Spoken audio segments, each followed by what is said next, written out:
इस क्वेश्चन के सामने 4 स्टेटमेंट दिया हुआ, बोला गया कि कौन सा स्टेटमेंट करेक्ट नहीं है। तो ध्यान देंगे, ऑप्शन जो ए बोला हुआ है कि multiple bonds are always shorter than corresponding single bond, तो ये सही है कि जितना बॉन्ड में नंबर ज़्यादा होगा उसका बॉन्ड क्या होगा, छोटा होते जाएगा। ठीक है, तो मल्टीपल बॉन्ड का जो बॉन्ड लेंथ होगा वो सिंगल बॉन्ड से क्या होता है, छोटा होता है। यानी आपका स्टेटमेंट ए क्या है, करेक्ट है। ठीक है, अगला बोला गया है the electron deficient molecule can act as Lewis acid, ये भी सही है क्योंकि लेविस एसिड जो इलेक्ट्रॉन को एक्सेप्ट करता है, अगर मॉलिक्यूल आपका इलेक्ट्रॉन डिफिशिएंट हो तो क्या होगा, इलेक्ट्रॉन को एक्सेप्ट करेगा, तो ये भी स्टेटमेंट क्या होगा, करेक्ट होगा।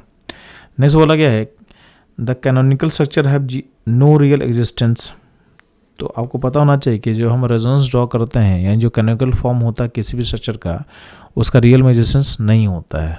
ठीक है, तो ये भी स्टेटमेंट क्या है, ये भी स्टेटमेंट करेक्ट है।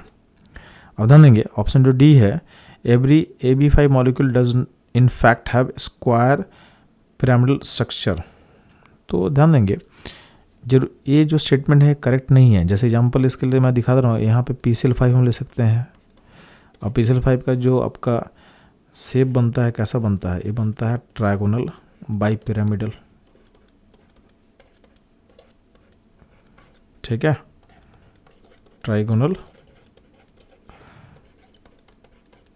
Bi pyramidal. तो अल्टीमेटली जो आपका स्टेटमेंट डी है ये इनकरेक्ट है, और चूंकि क्वेश्चन में आपसे पूछा गया था कि कौन सा इनकरेक्ट होगा, तो इस क्वेश्चन के डिमांड के अकॉर्डिंग आप बोल सकते हो कि ऑप्शन डी आपका करेक्ट आंसर होगा, जो कि इस क्वेश्चन के अकॉर्डिंग इनकरेक्ट स्टेटमेंट है। ठीक है, तो ये था इस क्वेश्चन का सॉल्यूशन। मूव करता हूँ नेक्स्ट क्वेश्चन पे।